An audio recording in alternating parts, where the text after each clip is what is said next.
Olá, minhas amigas e meus amigos deste canal. Já tem algum tempo que eu não produzo nada para este canal. E eu quero, de um lado, justificar, de outro lado, inclusive, fazer um desabafo. As notícias socioambientais, que são as notícias desse canal, elas têm se acumulado de forma tão intensa e que eu tenho visto muitas vezes amigos meus, amigas, que têm uma preocupação focada nas questões ambientais, que às vezes têm passado por cima, né, dessas notícias, desses vídeos, porque dizem o seguinte: me disseram particularmente, Gabriel, eu não aguento mais ver notícias ruins, e eu tenho me sentido mal em divulgar notícias ruins, ainda que ache necessário. Mas estou voltando agora, vou voltar a produzir algumas notícias, porque a gente não pode ficar simplesmente alheio a tudo isso que está acontecendo de ruim no nosso país. Então voltando agora e quero fazer uma pequena análise introdutória para os vídeos que virão a seguir. Bem, então volto agora para o canal. Vocês viram, né? Tem playlist de plantas alimentícias não convencionais, tem playlist de abelhas. Eu vou continuar. As minhas galinhas estão querendo participar aqui do nosso vídeo. Mas vou continuar falando também dessas notícias, né? Então volto agora com esse cabelo de pandemia aqui, mas volto para falar para vocês, fazer uma pequena análise, como disse, sobre o que está acontecendo no plano socioambiental. A gente está, evidentemente, vivendo um momento único no mundo, e infelizmente único no sentido negativo, né? Com uma preocupação muito grande com essa pandemia, com esse coronavírus, e tomando todas as medidas restritivas e tal. Isso nos atrai muita atenção. Entretanto, as agressões ambientais que o país, que o nosso meio ambiente no país vem sofrendo, continuam aceleradas. E continuam aceleradas por vários motivos. Primeiro, porque essa pandemia serve de cortina de fumaça para aqueles que degradam o meio ambiente. Segundo, porque, olha, é um projeto de governo que está acontecendo do ponto de vista da destruição ambiental. E eu exemplifico isso, eu ilustro da seguinte forma. Durante a campanha eleitoral, a última campanha eleitoral presidencial, eu já falei isso em um vídeo anterior, eu analisei o programa de governo do atual presidente e não havia absolutamente nada do ponto de vista ambiental. Nada, nada. E o programa eleitoral está ainda no site do Tribunal Superior Eleitoral, você pode consultar se tiver dúvida. Nada, absolutamente nada.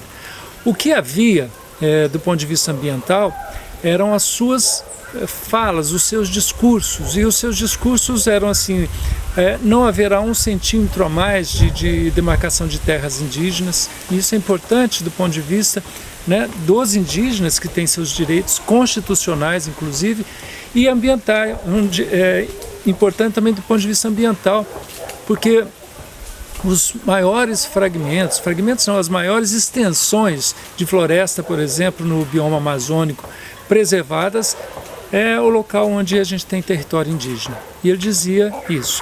Dizia que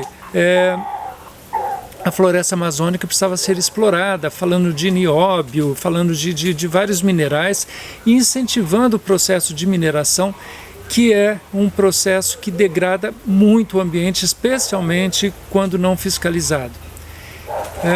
Havia, depois de eleito, inclusive, quando estava aliás, antes de escolher o ministro, ele dizia que ia acabar com a pasta de meio ambiente. Ele não acabou formalmente, porque a repercussão foi muito negativa, inclusive junto dos seus apoiadores, os grandes latifundiários do meio ruralista. Ele não acabou, mas escolheu um ministro que foi já condenado por práticas criminosas contra o meio ambiente, e ele, ao se dirigir a esses seus apoiadores, diziam: olha, escolhi o ministro, vocês gostaram, não gostaram? De uma forma jocosa, dizendo: escolhi para vocês, não escolhi para defender o meio ambiente. Então, este é um projeto de governo. Ele falou a investidores árabes há um certo tempo que a expressão que ele usou foi que ele potencializou aquelas queimadas havidas na Amazônia no ano passado, porque ele não acreditava, ele não gostava da forma como as políticas desenvolvidas até então estavam acontecendo para a Amazônia, que eram políticas de preservação, e por isso o Brasil estava muito respeitado lá fora. Hoje o Brasil é considerado em vários campos, mas no campo ambiental, como se fosse um pária, né? Não há diálogo com o Brasil nesse campo, porque sabe-se que o Brasil está desenvolvendo políticas antiambientais. Bem, e por conta disso, voltando agora ao que está acontecendo, a gente está tendo uma destruição fantástica da floresta amazônica. Nessa época do ano você não tem, historicamente, esse nível de devastação que está acontecendo. E não é só por madeireiros, né? São garimpeiros invadindo áreas indígenas, a fiscalização do IBAMA praticamente acabou. Ao invés de manter os especialistas, trocou os especialistas por militares.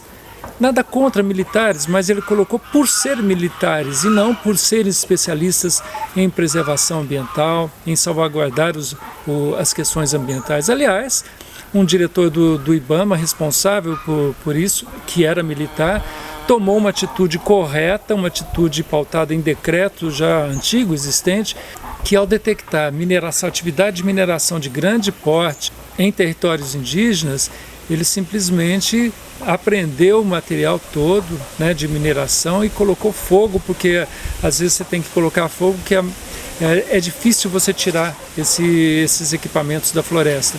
Bem, essa pessoa foi exonerada. Por que foi exonerada? Porque não é essa política do governo, essa política de combate à mineração ilegal, desmatamento ilegal. Olha, gente, o que eu quero finalizar, e depois eu vou fazer vídeos pontuando várias dessas situações, mas o que eu quero sinalizar é o seguinte, melhor dizendo, eu quero frisar o seguinte: a destruição da floresta amazônica, do Pantanal, né, a ocupação de Fernando de Noronha para o turismo acima da sua possibilidade de receber sem agressão ambiental. Tudo isso e tantas outras coisas fazem parte de um projeto de governo. Então, enquanto tiver esse governo, a destruição do meio ambiente vai continuar. Ou seja, esse governo tem que acabar e logo, porque senão o ambiente vai acabar. Tem gente que fala o seguinte, olha, ele foi eleito, então tem que cumprir todo o seu mandato e depois a gente vê o que faz. Olha, destruir a floresta amazônica, que está no limite da sua sustentabilidade, segundo alguns artigos, acima de um certo ponto ela não se sustenta mais e acaba. Se isso acontecer, não apenas a gente acaba com a biodiversidade, a maior biodiversidade do planeta, a maior floresta tropical do planeta, mas também a gente interfere no regime climático do sudeste brasileiro, sul brasileiro, de outros países como Argentina, Paraguai e Uruguai, porque a Amazônia, pelos chamados rios voadores, é responsável pelo clima que a gente tem aqui, e o clima, por sua vez, responsável tanto pelo nosso conforto, como inclusive pela produção agrícola. Olha, é desolador. Desculpe, a gente está voltando a tratar desse tema triste, mas a gente tem que ter claro, a continuidade desse governo significa a continuidade da destruição ambiental no Brasil. É isso.